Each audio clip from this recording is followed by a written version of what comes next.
हाँ। नारायण नारायण नारायण नारायण। 5 फरवरी आनंद रस रत्नाकर अप्रोक्षानुभूति प्रवचन। ब्रह्म जी महाराज जी का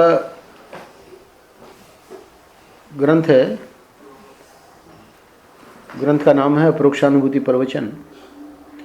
तो ये वेदांत का ग्रंथ है। तो 5 फरवरी में इसलिए दे दिया कि वेदांत के तो पृष्ठ प्राय महीने के अंत में ही आते हैं, पर इसमें कोई महाराज जी ऐसी बात बता रहे हैं जो कि समझने में इतनी कठिन नहीं है और सबके काम की है। तो वेदांत भी सबका काम का है, पर महीने के अंतिम में जो पृष्ठ हैं तो कुछ पृष्ठ शायद जो लोगों को वेदांत के बिल्कुल संस्कार नहीं है उनको थोड़ा कठिन लग सकता है। तो खैर, ये तो चूँकि इतना कठिन नहीं था इसलिए 5 फरवरी मतलब आज महीने के शुरू में ही आ गया है। शीर्षक है इंद्रिय संयम का आधार समत्व होना चाहिए। यानी क्या है कि साधना में सबसे जो कठिनाई है वो है इंद्रियों का संयम, और भगवान इसके ऊपर बहुत जोर देते हैं, शास्त्र भी बहुत जोर देते हैं, सभी संत लोग जोर देते हैं। इंद्रिय जित होना चाहिए, इंद्रियां अपने कंट्रोल में होनी चाहिए, है ना। तो वो जो इंद्रियों का संयम है उसके कई तरीके शास्त्रों में बताए हैं। तो आज वाले पृष्ठ में महाराज जी बता रहे हैं कि एक तरीका ये भी है। एकमात्र यही तरीका ऐसा नहीं है, क्योंकि सबसे जो प्रचलित तरीका है शास्त्रों में वो तो है दोष दृष्टि। दोष दृष्टि यानी इंद्रियों का जो भोग है वो भोग हमें रोग ही देता है। पर व्यक्ति कहता है रोग होता है तो हम दवा ले लेंगे, भोग क्यों छोड़े। व्यक्ति बड़ा विषय, मतलब ये तो भगवान की सृष्टि है ना। ईश्वर की सृष्टि में जो है मनुष्य बहुत ही जबरदस्त प्राणी है, क्योंकि स्वयं परमात्मा ही है इस रूप में। तो परमात्मा ऐसी गड़बड़ क्यों करेंगे कि भाई भोग करके रोग लेंगे।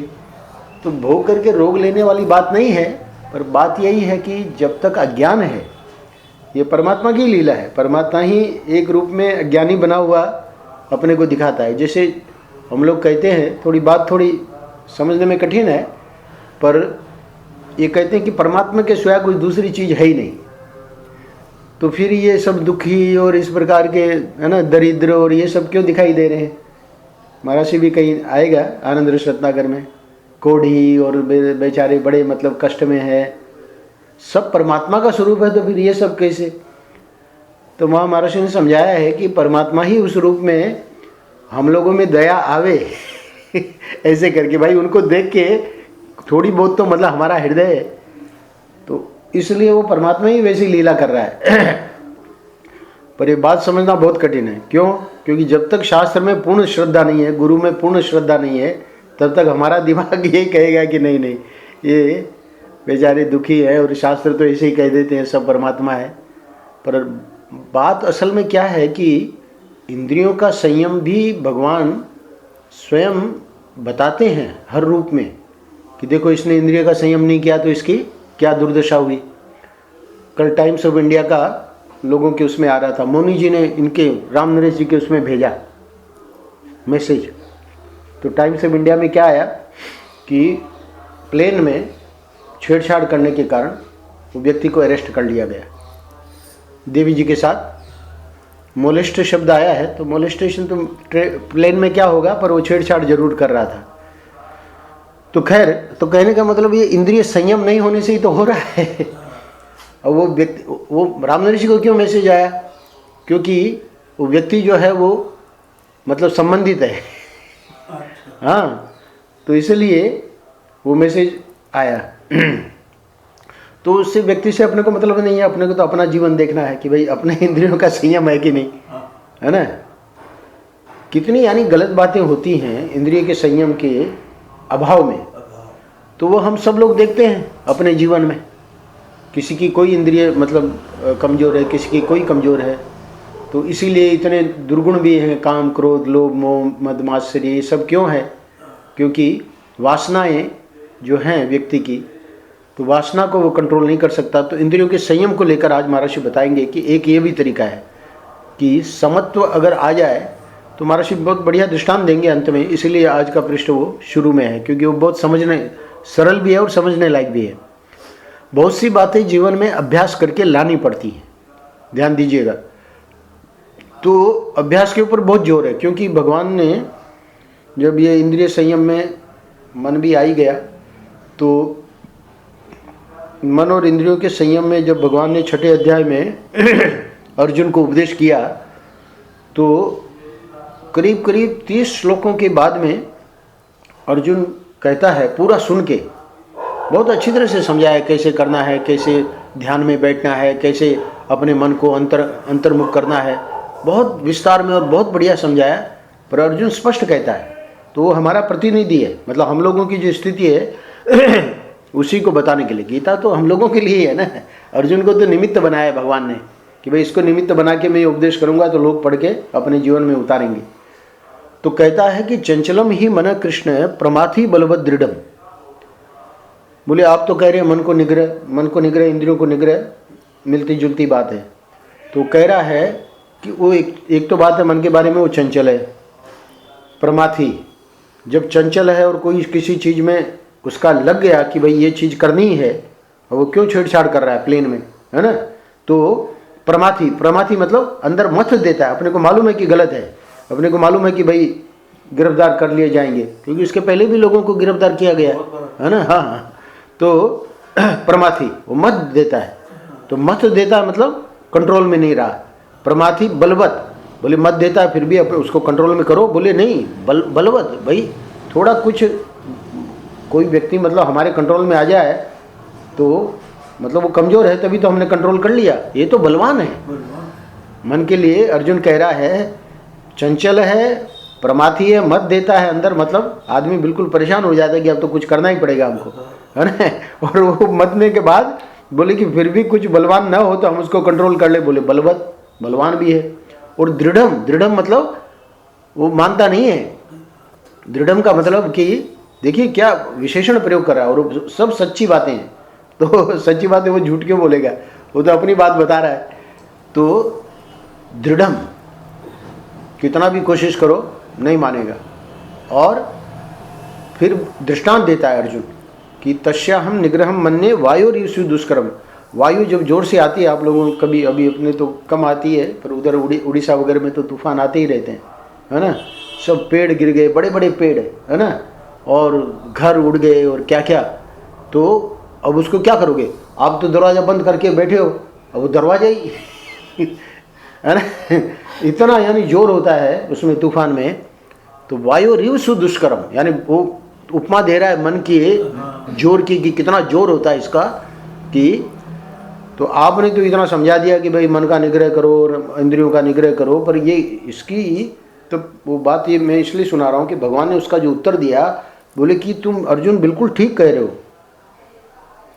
है ना, तुम्हारी बात बिल्कुल ठीक है। तो इसका मतलब हम लोग विवश हैं, फिर कुछ कर ही नहीं सकते। भगवान ने कहा नहीं, तुम कर सकते हो। क्या? अभ्यासेन तु कौन्तेय वैराग्य न च गृह्यते। अभ्यास और वैराग्य के द्वारा इसको कंट्रोल किया जा सकता है। तो महर्षि उसी को ले रहे हैं। सब ब्रह्म ही है, ये बार बार अभ्यास करने योग्य है। क्योंकि अब प्रश्न ये उठेगा ना कि अभ्यास हम क्या करें।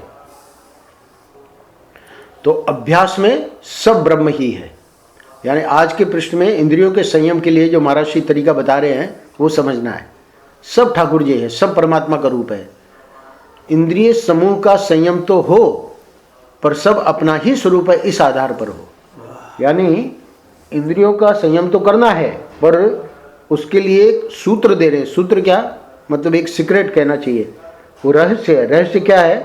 कि सब अपना ही स्वरूप है। जो भीतर है वही बाहर है, जो बाहर है वही भीतर है, जो मुझ में है उससे अधिक कहीं नहीं है। यानी परमात्मा है ना, तो परमात्मा जो है वही सब जगह है। तो मुझ में है परमात्मा, तो मुझसे अधिक और कहीं नहीं है। जिसके विषय में ये विचार होता है, देखिए इंद्रियां क्यों कंट्रोल में नहीं रहेगी, महर्षि समझा रहे हैं। जिसके विषय में ये विचार होता है कि यह यहाँ नहीं है वहाँ है, यानी यहाँ आनंद नहीं है और वहाँ उससे छेड़छाड़ करेंगे तो मजा आएगा। अब लो, अब बैठो जेल में, हो गया ना, आ गया मजा? कुछ नहीं। इसलिए महर्षि कह रहे ये यहाँ नहीं है वहाँ है, और अभी नहीं है फिर कभी होगा, अपने में नहीं है अन्य में है। तो महर्षि कहते हैं वो तो ब्रह्म परमात्मा का स्वरूप है ही नहीं। परमात्मा तो पहले से ही सब जगह है। जो परमानंद वैकुंठ में है, स्वर्ग में है, समाधि में है, वही जब तुम्हारे हृदय में विद्यमान है तो अन्य से आनंद प्राप्त करने की कंगाली दिखलाना व्यर्थ ही है। महर्षि के वाक्य जरा ध्यान से सुनिए। जो परमानंद वैकुंठ में है, हम जानते हैं वहाँ वैकुंठ में परमानंद है, स्वर्ग में हमने सुन रखा है, समाधि में, बोले समाधि में योगी लोग बड़े आनंद में रहते हैं। महर्षि कह रहे हैं कि वही परमानंद जब तुम्हारे हृदय में विद्यमान है, लाना नहीं है कहीं से, तो अन्य से आनंद प्राप्त करने की कंगाली दिखलाना व्यर्थ ही है। वह आनंद स्वरूप तो तुम में ही है, तुम ही हो। तो पहले तो शास्त्र की और गुरुओं की ये बात एकदम गांठ में बांध लेनी है, और फिर उसके बाद अभ्यास करना है। अभ्यास का क्या स्वरूप है वो आगे बता रहे हैं। सर्वत्र एक रस परिपूर्ण अविनाशी ही भरा हुआ है, अतः इंद्रियों को चंचल करने की आवश्यकता ही नहीं है। महर्षि आके बैठ गए वहां। अब क्या है, अब श्याम जी एकदम शांत हो गए, है ना। तो अब महर्षि पहले भी थे, ऐसा नहीं है कि वो उस रूप में गए हैं तब वहाँ थे और पहले नहीं थे, पर एक भाव बन गया ना। एक बार इनके कोई आए थे व्यापारी, तो मैं इधर ही बता रहा था महर्षि वाले कक्ष में कोई बात ऐसी। अब हमारा तो वो स्वभाव है ना, तो ये हंसने लगे, बोले कि ये तो आज तो महर्षि और मतलब उनके ओंकारानंद जी का भी वहाँ रखा है ना चित्र, बोले आज तो इन लोगों के सामने कह दिया तो अब तो संभलना ही पड़ेगा। पर अब जब वहाँ से कक्ष से निकल गए तो वहीं के वहीं वापस, तो ऐसा वो भाव नहीं बनता है ना। जब वहाँ मैं कह रहा था तो इनका लगा कि आज तो महर्षि के सामने शिकायत हो गई, तो अब तो हमको सुधरना ही पड़ेगा। पर वापस जब देखते हैं तो यहाँ कहाँ है महर्षि, ली मिठाई खा ली, है ना। कौन है देखने वाला। पर अब स्वयं को अब समझ में आ रही है कि ये तो नहीं चलेगा, क्योंकि इतनी कृपा महर्षि की कि अब स्वयं आके विराजमान हो गए, है कि नहीं। वो तो हित ही चाहते हैं ना, महापुरुष लोग तो हमारा हित ही चाहते हैं, पर वो हमारी बुद्धि जो है, तो वही महर्षि कह रहे हैं कि इंद्रियों को संयम करने की जरूरत ही नहीं है। क्यों? क्योंकि सर्वत्र एक रस परिपूर्ण अविनाशी ही भरा हुआ है, अतः इंद्रियों को चंचल करने की आवश्यकता ही नहीं है। क्यों मन जावे बार बार कि वहाँ रसोई घर में कुछ रखा है, अरे भाई हमने भोजन किया है, उससे हमारा शुगर हमारी बन रही है, पर वो मीठा खा के ही हमको, अब देखिए इसने कितना कंट्रोल कर रखा है ना। कल पूछा हमने, बोले 65 था, अब हमने कहा अब तो बढ़ाया कि नहीं, बोले नहीं उतना ही 50 ही है। 50 से आगे बढ़ ही नहीं रहा है। हमने कहा अब तो कुछ तो बढ़ाओ, तो नहीं पूरा कंट्रोल है उसको पूरा। हाँ ये तो सुबह चाकू छुरी और चम्मच टंगे और गिलास सब लेके बैठ जाते हैं। नहीं सीखना चाहिए ना। तो कह रहे हैं कि इंद्रियों को चंचल करने की आवश्यकता ही नहीं है। इंद्रियों को हाँ अब देखिए, तो अब प्रश्न उठा कि महाराज हमारा तो कंट्रोल नहीं हो रहा है। अब महाराज जी समझा रहे हैं, इंद्रियों को चंचल रहने का स्वभाव हो गया है, और ये स्वभाव करने से पड़ा है, अतः न करने से छूट जाएगा। जैसे दृष्टांत दे रहे हैं, जैसे चाय पीने का स्वभाव हो गया, किंतु कुछ दिन इसे सहकर चाय पीना छोड़ दे रहे हैं, तो फिर चाय का स्मरण भी नहीं आवेगा, है ना।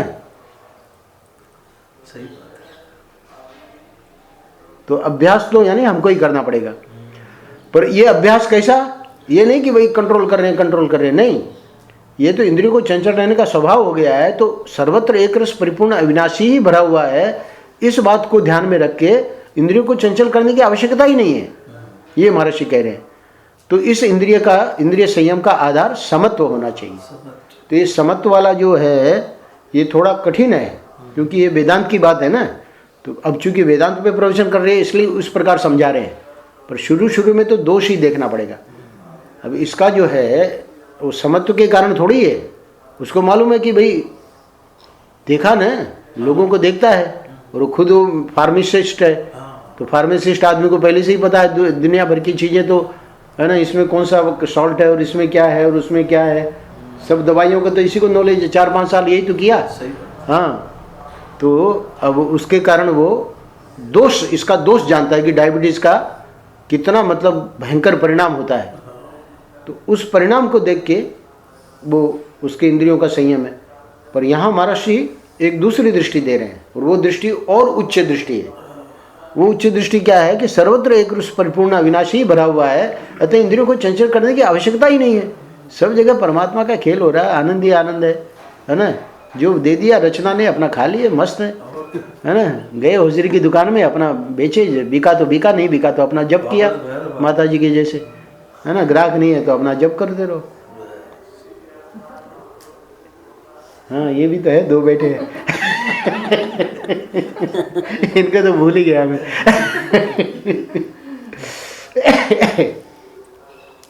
तो ये है कि सर्वत्र एक रस परिपूर्ण अविनाशी, यानी भगवान को जब भेजना होगा हमारे भाग्य का अपने आप आ जाएगा। समझो कि 10 दिन 20 दिन ऐसे ही चल रहा है भाई, एकदम सीजन एकदम वैसे है, वो 10 दिन में ही भगवान पूर्ति कर देंगे। तो 20 दिन रेस्ट दे दिया तुमको, 10 दिन में ही तुम्हारा काम बना दिया। देंगे तो सही दिए बिना नहीं मानेंगे। क्यों? क्योंकि उनके आश्रय पड़े हैं ना, उनका आश्रय ले लिया, बिहारी जी का आश्रय। देखो स्पेन नहीं गया है ना, दूसरा होता चले जाता कि स्वामी जी ऐसे ही कहते रहते हैं, इनको समझता तो है नहीं और उसने बात मान ली ना। हाँ तो महर्षि की बात मान ली, हमारी बात क्या मानी, महर्षि की बात मान ली, है ना। तो वो तो अपना भाग्य का वो तो आएगा ही आएगा, अपना भाग्य है, वासुदेव का भाग्य है, आराधना का भाग्य है ना। वो तो आएगा ही आएगा, ठाकुर जी को देना ही पड़ेगा। तो इसलिए कोई स्पेन में अपना काहे को, इधर बीबी बच्चे पड़े हैं, आप स्पेन में पड़े हैं, टैक्सी चला रहे हैं, क्या फ़ायदा। अपना यहाँ आनंद लो, मौज लो। हमारा देखो अशोक पुष्पा ऐसे ही बैठे हैं, है ना। अपने आप आता है, नवसारी से भेज देते तो अपना खर्च कर देते, नहीं भेजे तो क्या है, कोई परवाह नहीं हाँ, कोई फ़ोन करके थोड़ी कहते कि भाई नहीं भेजा तुमने, है ना जरूरत ही नहीं पड़ती है, वो भेजते रहते हैं, है ना। तो वो और भी ऊंची स्थिति है ना। तुम्हारे बगल में जो बैठे हैं वो तो और ऊंची स्थिति में। ये तो आया, बोले स्वामी जी देखिए इतना नुकसान हो जाएगा, ये जो कार्ड बनाया है कितनी मेहनत से बना है। अरे हमने कहा हमने कितनी मेहनत से MBBS और DOMS पास किया, तेरे को पता नहीं है। तो वो तो जब इधर का थोड़ा स्वाद आए तब तो छूटे उधर का। तो ये बिहारी जी जो है पकड़ते हैं, है ना। ये जो पिताजी ने यहाँ ले लिया ना मकान, ये गड़बड़ करी। दिल्ली में रखते तो स्पेन में ही रहता, पर पहली गड़बड़ तो तुमने और तुम्हारे पिताजी ने करी कि वृंदावन में हमको चाहिए, कृपा हुई है ना। अब कह रहा कि स्पेन जाऊंगा। नहीं वो बिहारी जी इतने कमजोर थोड़ी है बिहारी जी की ताकत तो धीरे धीरे पता लगेगी इसको, है ना। अभी तो दिल्ली के संस्कार है, इसको तो हो गए, फिर भी वृंदावन के संस्कार रहते मनोरी को अब हो रहे। मनोरी तो खैर यही जन्मी पर बिहारी जी ने फिर बुला लिया, और ये हमारे संजीव आ ही जाते हैं समय समय पे। तो इसलिए महर्षि कह रहे हैं कि समत्व जो है वो समत्व एक और ऊंची स्थिति है, उससे इंद्रियों का संयम हो जाए तो फिर ये सॉल्ट वॉल्ट सब देखने की जरूरत नहीं है। अपना खाए पिए आराम से, और जो है नहीं डायबिटीज जो बेकार में डरा हुआ है। तो हम किसी के, अब देखिए महर्षि बता रहे हैं समत्व का अर्थ है, हम किसी के घर जाते हैं और वह हमें रुपया भेंट करके प्रणाम करता है, तो हम क्या सोचते हैं, महर्षि कह रहे हैं कि इसमें श्रद्धा है ना। अब दूसरे के किसी के घर गए और कोई भेंट वेंट करी नहीं, केवल प्रणाम कर दिया, तो हम महर्षि क्या समझते हैं, बोले कि देखो ये इसकी भी श्रद्धा है, हमको विरक्त मानता है ना। तो पहले वाले को कहा महर्षि ने कि इसकी श्रद्धा है, यानी हमको भेंट देता है। दूसरा वाला जिसने भेंट नहीं दी, सिर्फ प्रणाम किया, उसके लिए भी महर्षि कह रहे हैं कि देखो ये कितना मतलब हमको विरक्त मानता है कि भाई इनको पैसों से क्या मतलब है ना। तो ये हमको विरक्त मानता है। तो महर्षि कह रहे हैं कि इसमें कोई बुरा अच्छा नहीं है। ये समझ सोचो कि भेंट देने वाला अच्छा है और दूसरा जो प्रणाम कर रहा है वो बुरा है, इसमें कोई बुरा अच्छा नहीं है। इस प्रकार समत्व का अभ्यास करो। तो ये समत्व का अभ्यास कैसे होगा, जब हम बुरा अच्छा देखते रहेंगे तब समत्व नहीं आया। जिसने भेंट दी उसको भी हमने अच्छा माना, जिसने भेंट नहीं दी उसको भी अच्छा माना, अब ये समत्व आ गया। बाबू भाई ने स्वयं सुनाया कि प्रभुदानंद जी महाराज का जैसे स्वभाव है, तो भगवान ने स्वभाव तो सबके बना ही रखे हैं अलग अलग। तो उनके मुंह से ऐसे निकल गया एक वाक्य महर्षि के सामने। प्रभुपाद जी तो वहाँ नहीं थे, दूर थे, तो बोल पड़े कि मतलब क्या है कि क्रोध कर देते थे। क्रोध से फिर व्यक्ति क्रोध सहन नहीं कर पाता। खुद तो क्रोध करता है पर दूसरों का क्रोध सहन नहीं कर पाता। ये भी बहुत बड़ी भगवान की लीला है। हम क्रोध कर लेंगे श्याम जी पर, अगर श्याम जी नहीं करते हैं पर समझो कि श्याम जी क्रोध करने लगे तब हमको बड़ा बुरा लगेगा। हमको जब चाहे तो उनको डांटते रहते हैं या उनको मतलब परेशान करते रहते हैं, पर वो ठीक नहीं है ना। तो खैर, तो बाबू भाई ने ऐसे कह दिया, कुछ हुआ होगा तो बोले कि रावण है, ऐसे शब्द निकल गया उनके मुंह से।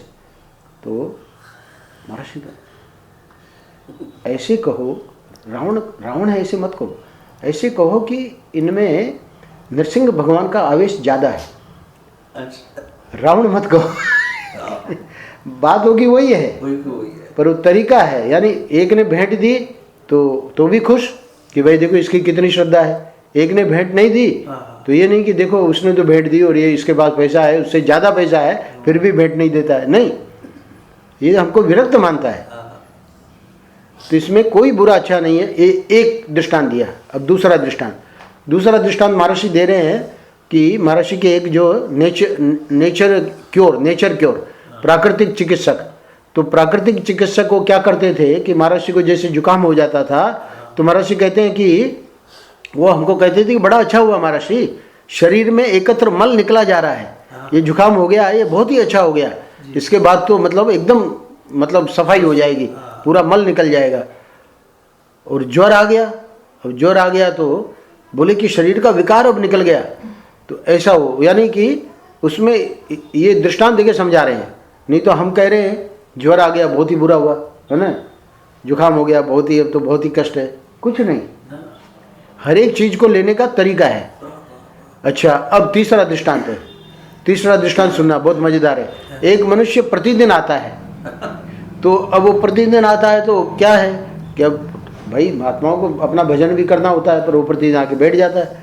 तो क्या कहते हैं महर्षि? बोले प्रेम है तब तो प्रतिदिन आकर घंटे भर बात करता है, बिना प्रेम के कहाँ? साधना और नंद किशोर को कहोगे 1 घंटा बैठे आके गोपालगढ़, थोड़ी बैठ पाएंगे, है ना। तो इसका मतलब ये नहीं कि उनमें प्रेम नहीं है, पर समझो कोई आगे बैठ जाए, रचना और ये लोग आ ही जाते हैं, हम कहाँ चाहते हैं। तो हमको क्या कहना पड़ेगा? हमको ये कहना पड़ेगा कि भाई प्रेम है तभी तो प्रतिदिन आकर 1 घंटे बाद बात करता है ना।